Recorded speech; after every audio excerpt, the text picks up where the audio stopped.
Okay, this is my topic. Okay, very nice to meet all of you and also the SIA delegate, the Muni and Edward. It is my great honor to be invited to this wonderful conference in the beautiful island of Bali, Indonesia. So I'd like to divide my talk three parts, now and new and future. First, I'd like to take a look what is the current status of ablation. After that, we can go over what is the new development shaping our future. And finally, where we are heading. Let's start with the now. What is the current status of ablation? As we all know, the ablation is the curative treatment option for early stage HCC and most HCC treatment guidelines. Thanks to your devotion, ablation is accepted one of the curative treatment options in most treatment guidelines.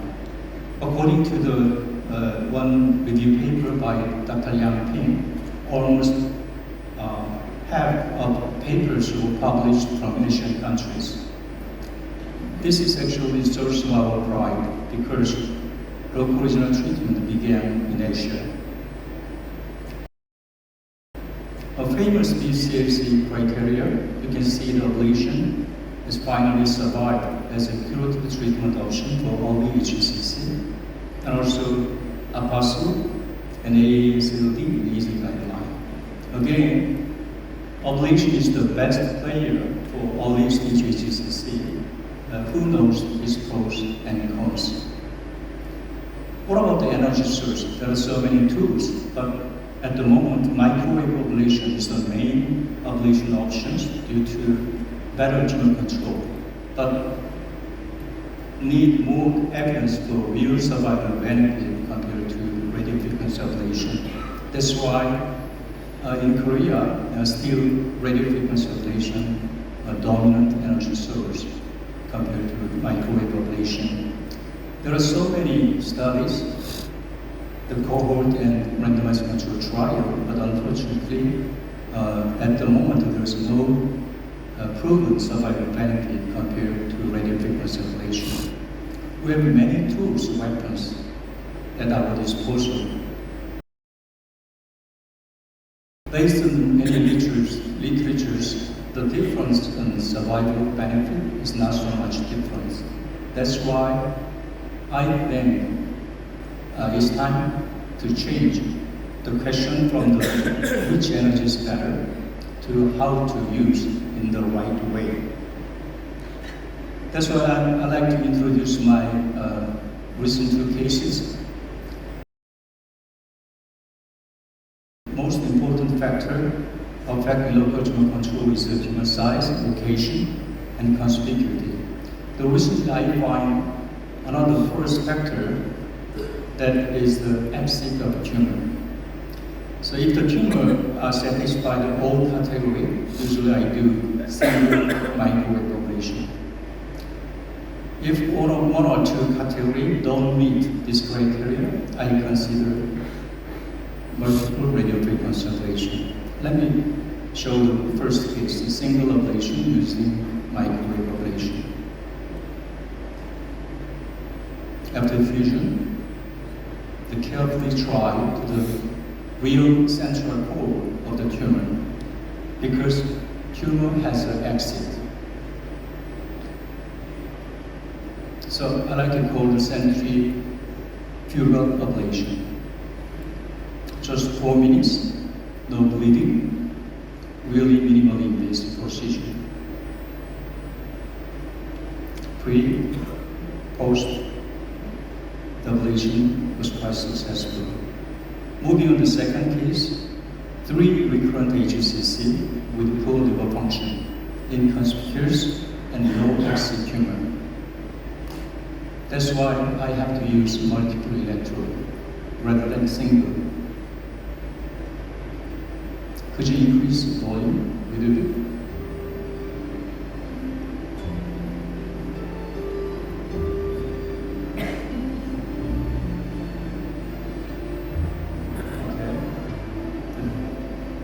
first electrode, just second electrode, lateral inferior margin of humor.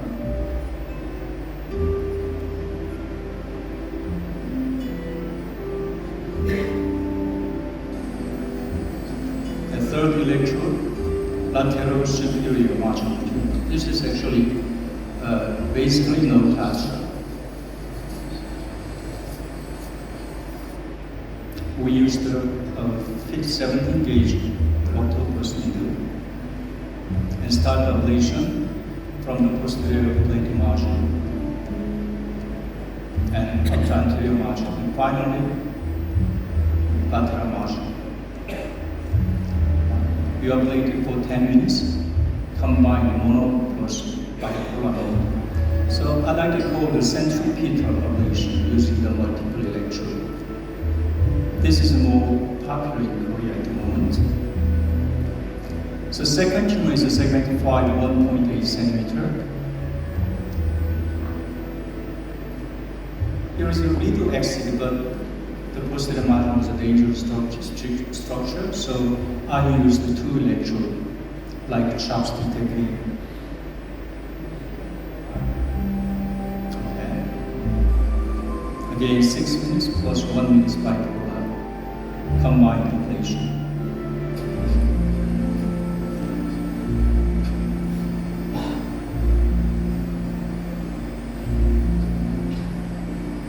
And finally, number 3 tumor, segment 6, 1.2 centimeter, a little bit extrapolated, a kind of sticky tumor. So I used a 1.5 centimeter active tip and a 2 electrode, and 4 minute ablation.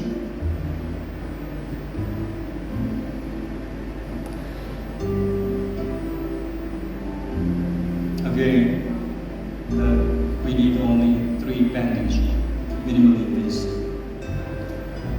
So I think the ablation is definitely a good player for unresectable recurrent HCC with clotting function compared to other alternative treatment.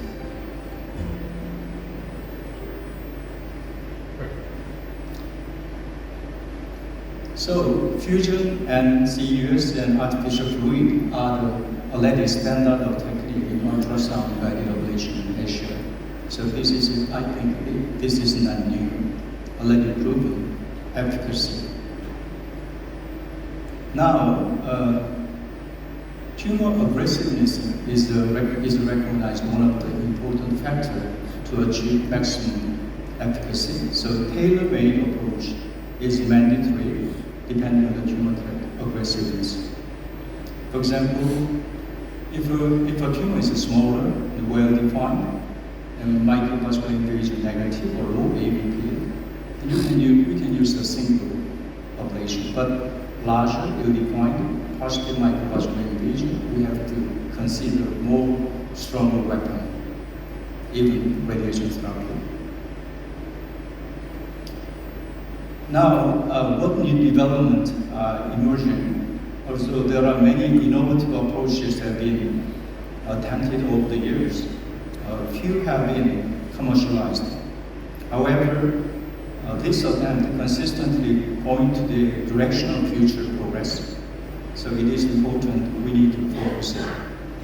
In fact, there are so many new developments, but it is impossible to cover them all in these brief lectures. I kindly ask you for your understanding, so I have to try to introduce them in a general way. What is coming? So I'd like to divide it roughly 3 parts. First, precise ablation. Second, new energy.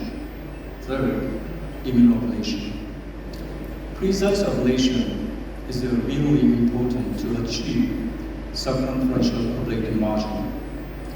There are many softwares assist the precise application and objective assessment of ablation joint.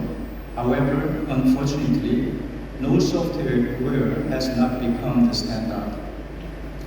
The reason of this might be none of the software has proved evidence that it significantly contributes to overall survival. This slide shows the software provided by New Wave, confirmation software, basically CT-guided procedure. There are a couple of papers, thermal ablation guided augmented reality. One European group continuously reported long-term outcome using the 3D planning.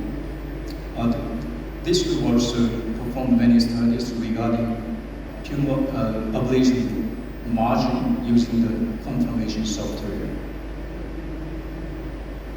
Another promising area is, as you know well, the machine learning and artificial intelligence. This has a lot of potential, but still a long way to go to prove the real benefit to apply our real ablation procedures. Although I agree there are great potential in artificial intelligence or machine learning, but still there are many issues to be proven how much contribute to providing the real survival benefit. For 30 years, we are looking for the real, more powerful energy source or the safe ablation energy. Cryoablation ILE is actually not new energy source. Cryoablation and ILE is definitely safer compared to thermal ablation, but still the problem is long procedure time for cryoablation and need for ILE need general anesthesia and also very expensive. The most recent promising energy sources, as you know, the histotrypsy. Histotrypsy uses pulse sound waves to induce bubble clouds from the gases present in the target tissue. These bubble clouds form and collapse in the microsecond and creating mechanical forces to destroy tissue. This is actually non-invasive and non-thermal technique compared to conventional HIFU. The last issue is the immunotherapy, immunoablation. We already know ablation can enhance the local as well as systemic immune system. There are so many basic studies of this kind of concept, but still a kind of chaos. It is very difficult to apply clinically at the moment. But thanks to the recent success of TKI and ICI, there are also many studies ongoing. As you see, the midterm result of IMBRAVE 05 is very showing promising result. Anyway, still many studies are ongoing. We need more time. Immunoablation has a real great potential still. How to combine? What is the best candidate? And cost effectiveness is still remaining problem. What will be the future of HEC's ablation? So I'd like to summarize 5 things. First, smart selection by refined indication based on AI technology and development of software for accurate and optimal ablation, including robotic technique, and compete with other local result treatment, the Y90 and PBT, and then to find the best indication for immune plus ablation. Finally, it should be proven regarding the cost effectiveness. So as you know well, really small portion can be finally survived as in the future. So ACTA will have a great potential for adopting to this coming future. In summary, what is our future? We should go to the more precise ablation, more safe ablation, and synergy with immunoablation. But please don't forget, basic is much more important than novel.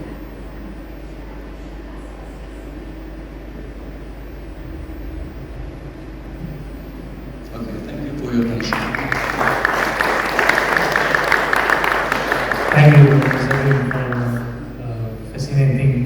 and great presentations. So we have, because of the time, we may have one or two questions from the audience, please.